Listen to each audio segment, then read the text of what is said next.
Hello, कैसे हो आप सब। Welcome to the channel. मैं हूं करण चौधरी। तो आज हम जिस टॉपिक के बारे में बात करने जा रहे हैं वो टॉपिक है हमारा functions with return statement. Last video में हमने बात की थी अपने फंक्शंस के बारे में कि हम फंक्शन कैसे लिखते हैं और फंक्शंस का हमारे पास काम क्या होता है, पर हमने उसमें बात नहीं की कि हम उसमें रिटर्न स्टेटमेंट यूज़ नहीं करके देखी हमने उसमें। तो आज हम अपनी रिटर्न स्टेटमेंट यूज़ करके देखते हैं, ठीक है, कि फंक्शंस में हमारी रिटर्न स्टेटमेंट का क्या काम होता है, हम वो देख लेते हैं आज। तो अगर हम बात करें कि हमारे जो फंक्शंस होते हैं उसमें रिटर्न स्टेटमेंट क्या करती है। देखो, फंक्शन में हमने पढ़ा था कि फंक्शन को कोई कॉल करता है, ठीक है। अब जो रिटर्न स्टेटमेंट होती है वो कोई वैल्यू या एक्सप्रेशन कॉल करने वाले को रिटर्न करती है। ये काम होता है हमारी फंक्शन की रिटर्न स्टेटमेंट का।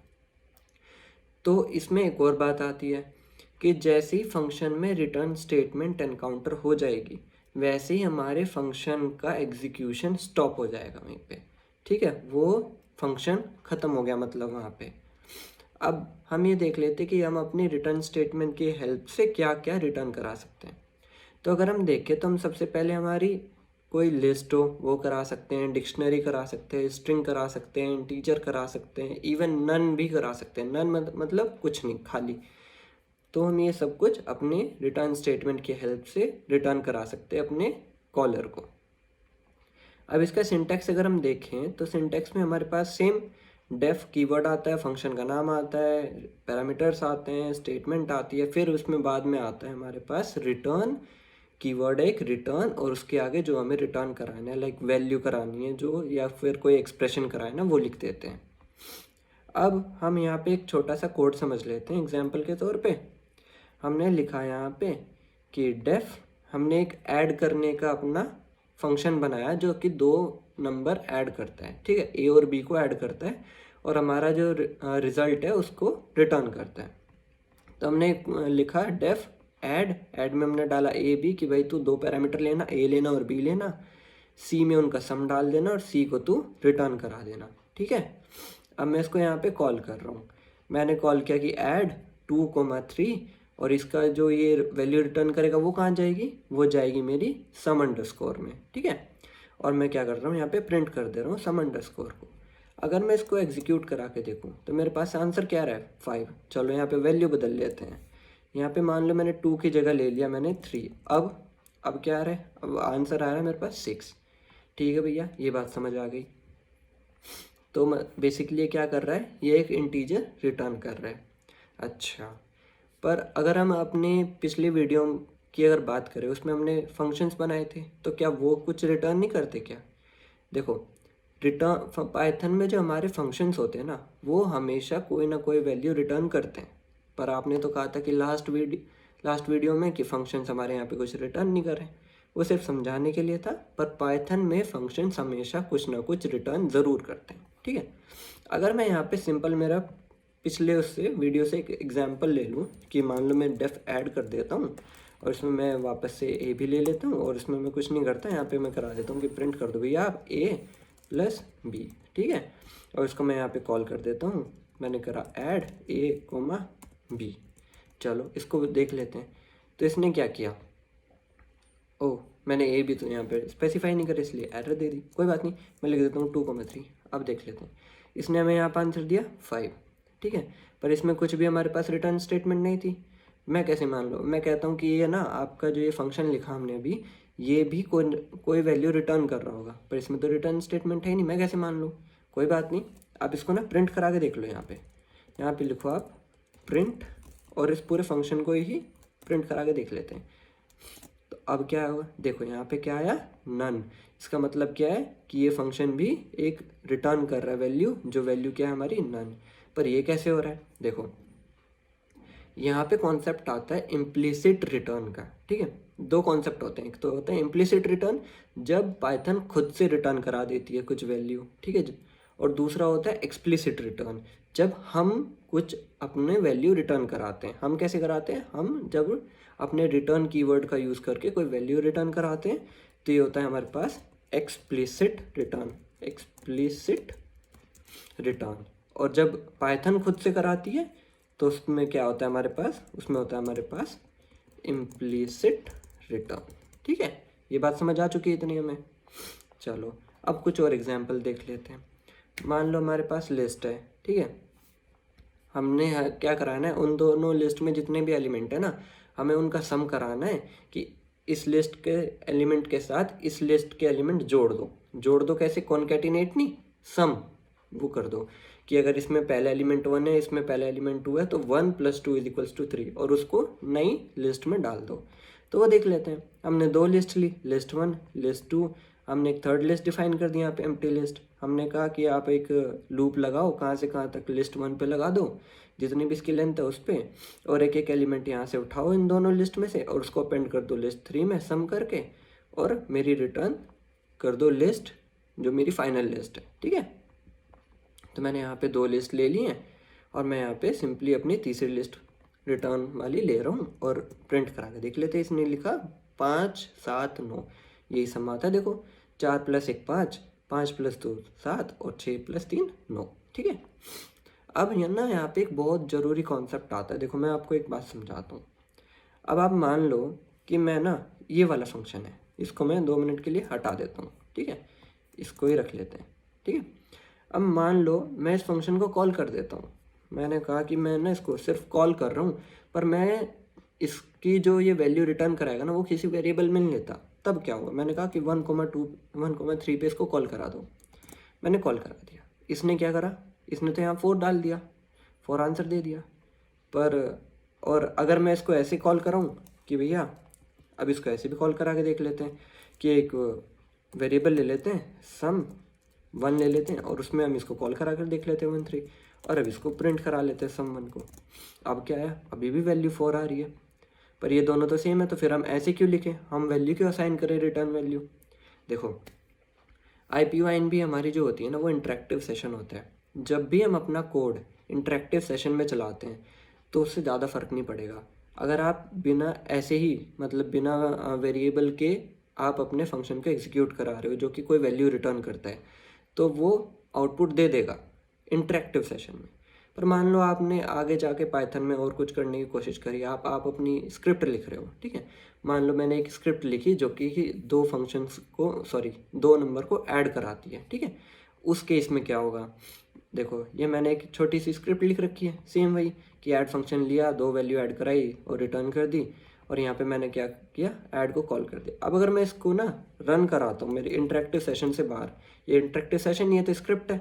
अब अगर मैं इससे बाहर इसको रन कराता हूँ, मैंने लिखा कि python add.py, अब देखना यहाँ पे कुछ भी मेरे पास आउटपुट नहीं आई, जबकि मैंने तो कॉल किया हुआ है, तो आउटपुट तो आनी चाहिए। ठीक है, पर अगर मैं यहीं पे इसको लिख देता हूँ कि भाई तू जो मेरा रिज़ल्ट है ना उसको ऐड में डाल दे और मेरा ना तू प्रिंट करा दे रिज़ल्ट। ठीक है, ऐसे इसको सेव कर दिया, इसको मैंने दोबारा रन कर दिया, तो अब देखो यहाँ पे मेरे पास आउटपुट आ गई ना 3। तो इसलिए हमें ऐसे वेरिएबल लेकर उसमें वैल्यू डालनी पड़ती है, रिटर्न वैल्यू हमारी, ताकि हम अगर कभी स्क्रिप्ट में इसको यूज़ करें, स्क्रिप्ट में ये बहुत काम आता है। इंटरेक्टिव सेशन में तो ज़्यादा फर्क ही नहीं पड़ता क्योंकि वैल्यू तो फिर भी दे रहा है। ठीक है, अब हम अपने एक और उसकी बात कर लेते एग्जाम्पल की। अब ये हमने ऊपर देखा था यहाँ पे कि हम ना लिस्ट के एलिमेंट ऐड करा रहे हैं। अब कॉन्कैटिनेट करके देख लेते हैं लिस्ट कि एक लिस्ट उसके सामने दूसरे लिस्ट। ठीक है, हालांकि हमारे पास उसके लिए है फंक्शन है हमारे पास उसके लिए, पर हम मैनुअली करा के देख लेते हैं। तो उसके लिए हमने सीखा था जब हमने लिस्ट पढ़ी थी, ठीक है, हम क्या कर सकते हैं, हम प्लस साइन का यूज़ कर सकते हैं। ठीक है, इतना समझ आ गया। मैंने लिखा डेफ क्योंकि कीवर्ड है, मैंने लिखा नाम क्योंकि देना ज़रूरी है, बिना नाम के तो किसी की पहचान भी नहीं है ना। यहाँ पे मैंने 2 लिस्ट ली, मैंने कहा कि तीसरी लिस्ट बनाओ, उसमें पहली लिस्ट लिखो और फिर दूसरी लिस्ट भी जोड़ दो प्लस से, कॉन्कैटिनेट। ठीक है, और रिटर्न करा देना मेरा लिस्ट जो तुम्हारी रिजल्ट आई। मैंने यहाँ पे 2 लिस्ट ली, मैंने फंक्शन कॉल की, फंक्शन क्या रिटर्न कर रहा है, एक लिस्ट रिटर्न कर रहा है, उसको सेव कराने के लिए चाहिए, क्योंकि भले ही हम इंटरेक्टिव सेशन में काम कर रहे हो, पर कभी ना कभी तो हमें स्क्रिप्ट पे काम करना पड़ेगा। स्क्रिप्ट पे काम करना पड़ेगा तो हमें उस चीज़ की आदत होनी चाहिए। ठीक है, तो हमने यहाँ पे एक वेरिएबल ले लिया जिसमें हमारे रिटर्निंग वैल्यू आके स्टोर हो जाएगी और हमने इसको प्रिंट करा दिया। इसको एग्जीक्यूट करके देख लेते हैं। अब यहाँ पे हमारे पास आगे 1 2 3 4 5 6। ठीक है, अब देखो, अब आता है हमारे पास एक बहुत इंपॉर्टेंट एग्जांपल। लास्ट टाइम हमने बात की थी अपने डिफ़ॉल्ट पैरामीटर्स के बारे में। ठीक है, अब उससे रिलेटेड और रिटर्न स्टेटमेंट से रिलेटेड एक बड़ा प्यारा एग्जांपल देख लेते हैं। मान लो मैंने एक फंक्शन लिखा जो कि ए को डिवाइड करता है बी से और जो भी आंसर होता है उसको रिटर्न कर देता है। ठीक है, मैंने कहा कि भाई डेफ डिवाइड ए बाई बी, इसमें ए ले लो आप, ए मतलब एक तो ए ले लो, एक ले लो बी, यहाँ से थोड़ी देर के लिए डिफ़ॉल्ट आर्गुमेंट हटा देते हैं, आपको समझाना है क्योंकि, और रिजल्ट में आप ए बाई बी डाल देना और आप रिटर्न कर देना रिजल्ट को। ठीक है, सिंपल है। मैंने कहा कि भैया इसको ना ज़रा वो कर लेते हैं, क्या बोलते हैं, कमेंट आउट सबको, और हम यहाँ पे सिंपली इसे कॉल करा के देख लेते हैं। मैंने लिखा कि भाई आप ना डिवाइड ए बाई बी, और रिज़ल्ट भी तो लेना है, तो उसको मैंने कहा आप ना रेस्ट में ले लो रिज़ल्ट हमारा ए बाई बी, और इसमें आप क्या करो 10 को 2 से डिवाइड करा दो और यहाँ पे ना प्रिंट कर देना आप रेस्ट। ठीक है, इसने मुझे दे दी 5 आगे आंसर। ठीक है, कोई दिक्कत नहीं है। मैंने यहाँ पे कहा कि आप 2 की जगह 1 करके देख लो। अब क्या आया, अब 10 आ गया, आना भी ये चाहिए। 10 divided by 1 is equals to 10। ठीक है, अब मान लो मैं यहाँ पे 0 करा देता हूँ, तब क्या होगा, तब आएगा हमारे पास एरर। एरर क्या दे रहा है, डिवीजन बाय 0, क्योंकि मैथमेटिक्स में 0 से डिवाइड करना पॉसिबल है ही नहीं। अब पॉसिबल नहीं है तो एरर आएगा। अब भैया ऐसी चीज़ों को कैसे हम हैंडल करें, देखो इसका एक बड़ा अच्छा तरीका है कि हम डिफ़ॉल्ट आर्गुमेंट अपने यूज़ कर लेते हैं। चलो डिफ़ॉल्ट आर्गुमेंट के साथ मैं आपको अभी इनपुट लेना भी सिखा दूंगा पाइथन में। ठीक है, इसको कमेंट आउट कर लेते हैं, इसको हम अपना कमेंट हटा देते हैं। इसको हमने लिखा कि भैया आप ना यहाँ पे देखो, इन 2 लाइनों में क्या हो रहा है, हम ए और बी की वैल्यू ले रहे हैं यूज़र से। ठीक है, वो कैसे हम बताते हैं। देखो आपने वेरिएबल लिया है ए, फिर आपने लिखा कि किस टाइप की वैल्यू लेनी है, इंट, मैंने कहा इंट की लेनी है, ले ली। फिर आप लिखते हो इनपुट, इनपुट क्या करेगा, आपकी वैल्यू लेगा यूज़र से। ठीक है, और आप क्या कहते हो कि मैं कहता हूँ कि ना कि जब मैं इनपुट ले रहा हूँ ना तो मुझे यूज़र को कहना है कि तू ना एंटर ए कर दे, तो यहाँ पे इसलिए आया एंटर ए। ठीक है, क्योंकि तू एंटर ए कर दे। फिर इसी तरह से जब मैं बी की इनपुट लूँ ना तो तू यूज़र को पहले बताना कि एंटर बी, और फिर उससे इनपुट ले लेना। ठीक है, ये दोनों स्टेटमेंट ही हो गई, मतलब ए और बी में वैल्यू आ गई। अब मैं यहाँ पे ना सिंपल एक छोटा सा चेक लगा देता हूँ। वो चेक क्या करता है, मेरा चेक करता है कि अगर मेरा बी ना 0 के इक्वल होता है, ठीक है, तो क्या हो जाए, तो मेरा रिजल्ट में जो आए वो फंक्शन कॉल हो, फंक्शन कॉल होकर जो वैल्यू है वो रिजल्ट में। पर फंक्शन कॉल में मैंने कितने आर्गुमेंट दिए हुए हैं, यहाँ सिर्फ एक। पर भैया दूसरे का क्या होगा, बी का क्या होगा, अगर मैं यहाँ पे बी पास कर देता हूँ, बी तो 0 है, फिर ये एरर दे देगा। तो मैं क्या करूँ, अगर मैं यहाँ पे बी को डिफ़ॉल्ट आर्गुमेंट बना दूँ, डिफ़ॉल्ट आर्गुमेंट कैसे, कि उसको इज इक्वल्स टू 1 लिख दिया मैंने, कि इसकी डिफ़ॉल्ट वैल्यू जो है 1 है, हो या ना हो 1 है। ठीक है, अगर कोई वैल्यू दे रहा है यूज़र तो अच्छी बात है, अगर कोई वैल्यू दे ही नहीं रहा तो 1 मान लेना। तो यहाँ पे यही होगा, यहाँ पे मैंने कोई बी की वैल्यू दी नहीं तो वो 1 मान लेगा। ठीक है, यहाँ पे आउटपुट दे देगा।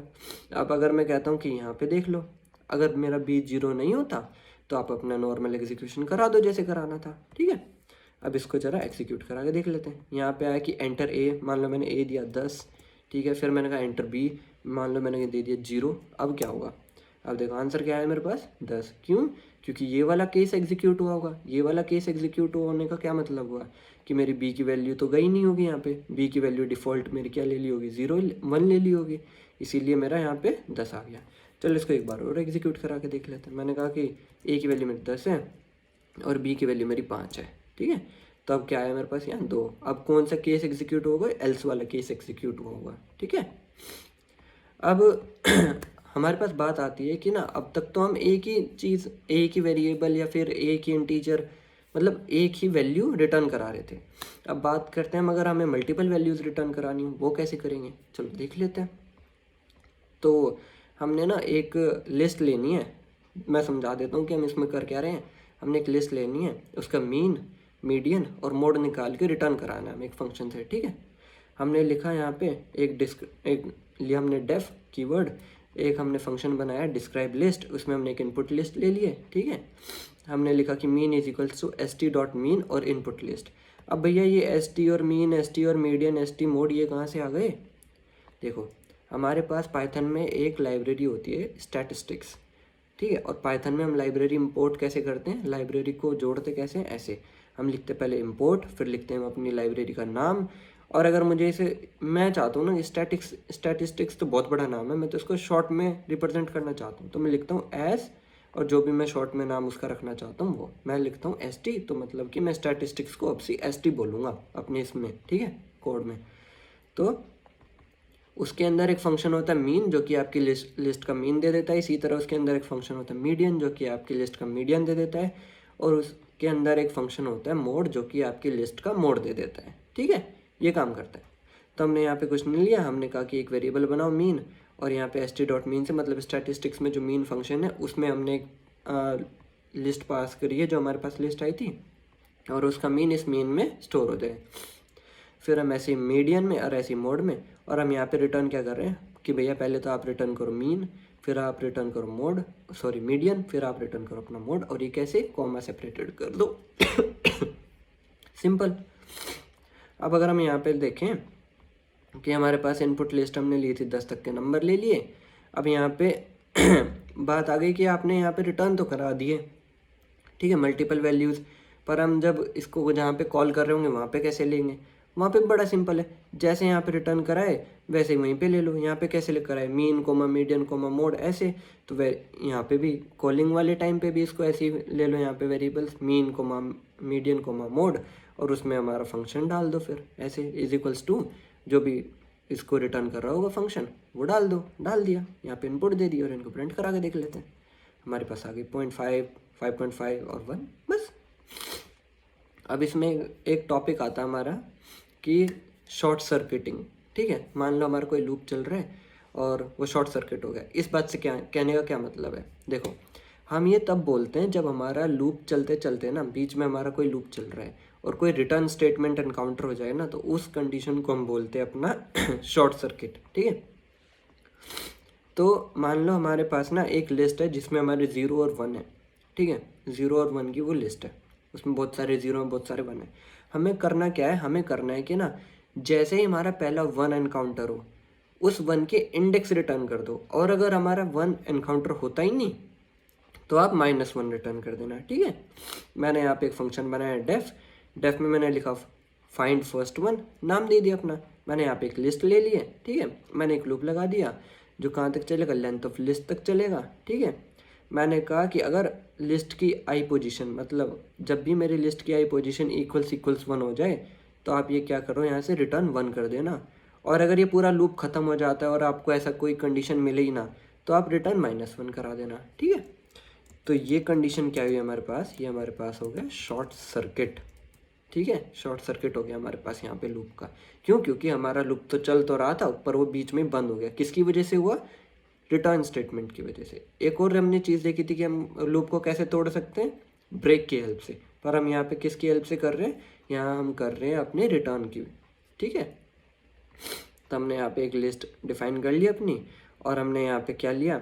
हमने यहाँ पे फंक्शन कॉल किया, उसमें लिस्ट पास करी, और जो ये वैल्यू रिटर्न करेगा ये फंक्शन, उसको हमने यहाँ पे एक वेरिएबल में ले लिया इंडेक्स नाम के, और हम यहाँ पे इंडेक्स प्रिंट करा रहे हैं। अब हम देख लेते हैं, हम वन ढूंढ रहे हैं ना, तो 1 देख लेते हैं कहाँ पे, 0 1 2 पे आ रहा है, ठीक है। अब इसको एग्जीक्यूट करा के देख लेते हैं। इसने कहा कि 2 पे आ रहा है, तो ये कहाँ पे है? सच्ची में भी 2 पे ही है, ठीक है। और इसमें हुआ क्या होगा कि ये पहले 0 आई होगी, ये यहाँ पे चेक हुआ होगा, ये नहीं है। फिर दोबारा से अगली इटरेशन में फिर ये यहाँ पे आया होगा, ये चेक किया होगा, फिर ये चेक किया होगा, यहाँ पे एनकाउंटर हो गया 1। एनकाउंटर 1 होते ही इसने क्या करा? रिटर्न क्या करते हैं मेरा? आई में क्या आया होगा? 2, ठीक है। तो मेरा यहाँ पे क्या आ गया? 2 आ गया आंसर, ठीक है। ये मेरा हो गया हमारा topic short circuiting the loop, ठीक है। अब हम अगर बात करें अपनी, हमने लास्ट वीडियो में पढ़ा था हमारे ना फंक्शंस में कुछ डॉक्स्ट्रिंग टाइप का हमने भैया कुछ पढ़ा था, और वो हमने कहा था कि डॉक्यूमेंटेशन के लिए काम आता है, पर उसका प्रैक्टिकल इम्प्लीमेंटेशन क्या है? उसके प्रैक्टिकल एप्लीकेशन तो बताओ आप। देखो, मान लो ये कोई फंक्शन है मेरे पास, ठीक है। ऊपर वाला ही फंक्शन लिखा हुआ है, बस मैंने इसमें एक डॉक स्ट्रिंग ऐड करी हुई। कैसे? ऐसे डॉक स्ट्रिंग हम ऐड करते हैं ऐसे अपनी, ठीक है। हमने डॉक स्ट्रिंग ऐड करी, उसमें क्या है? उसमें हम अपनी डॉक्यूमेंटेशन करते हैं फंक्शन की। हमने कहा कि देखो, ये जो हमारा फंक्शन है ना, ये काम करता है कि ये फंक्शन हमारा फर्स्ट अक्रेंस देगा 1 की, और अगर नहीं है तो -1 रिटर्न कर देगा, ठीक है। अब मान लो कोई एक व्यक्ति आता है, ठीक है, एक इंसान आता है, वो कहता है कि ना मुझे तो पता नहीं ये फंक्शन क्या करता है, मुझे तो जानना है कि फंक्शन क्या करता है, उसके बाद ही मैं इसको एग्जीक्यूट करूँगा, उससे पहले मैं एग्जीक्यूट नहीं करूँगा इसको। तो वो कैसे काम करेगा इस चीज़ को? अब देखो, इसको ज़रा यहाँ से कट कर लेते हैं। इसको हमने एग्जीक्यूट करा, ये फंक्शन हमारा आ गया मेमोरी में। अब हमने क्या कहा कि ना अगर मुझे जानना है कि ये करता क्या है तो मैं सबसे पहले क्या लिखूँ, मैं फंक्शन लिखूँगा, फंक्शन का नाम, और यहाँ पे मैं क्या करूँ, underscore underscore doc underscore underscore ऐसे कर देता हूँ। तो ये क्या करेगा, ये मेरी रिटर्न कर देगा एक डॉक स्ट्रिंग। ठीक है, डॉक स्ट्रिंग ये मुझे यहाँ पे प्रिंट करा देगा। ठीक है भैया, डॉक स्ट्रिंग प्रिंट करा दी। अब क्या होगा, जो इंसान आया था उसने ये कमांड एग्जीक्यूट करी, उसको यहाँ पे डॉक स्ट्रिंग मिली। डॉक स्ट्रिंग क्या है, हमारे फंक्शन की डॉक्यूमेंटेशन हुई। डॉक्यूमेंटेशन उसने पढ़ ली कि हाँ भाई ये फंक्शन ये करता है, तो ये मेरे काम का है या नहीं है, वो यूज़ कर लेगा इसको। ठीक है, तो इसलिए हम डॉक स्ट्रिंग यूज़ करते हैं। और अगर हम लिखते हैं अपना फंक्शन का नाम dot underscore underscore doc underscore underscore, तो वो हमें क्या रिटर्न करता है, वो हमें रिटर्न करता है एक डॉक स्ट्रिंग। ठीक है, अब बात आती है कि अब हम क्या करें। ये तो पूरा हो गया लेक्चर। अब आपको कुछ नहीं करना है, आपको ये यहाँ पे 5 क्वेश्चंस दिए हुए हैं, ये आप खुद से ट्राई करो, खुद से बनाओ, बन जाएंगे, आसान है। ठीक है, और ये क्वेश्चन कहाँ से मिलेंगे, ये आपको मिलेंगे गिटहब से। गिटहब का लिंक है डिस्क्रिप्शन में। ठीक है, आप ये 5 क्वेश्चन ट्राई करो, आसान है। प्रैक्टिस करोगे हो जाएगा, प्रैक्टिस नहीं करोगे तो कंफ्यूज हो जाओगे। ठीक है, साथ के साथ प्रैक्टिस करते रहो। अब हम मिलेंगे नेक्स्ट वीडियो में, तब तक के लिए आप ये क्वेश्चन ट्राई करो। ठीक है, धन्यवाद।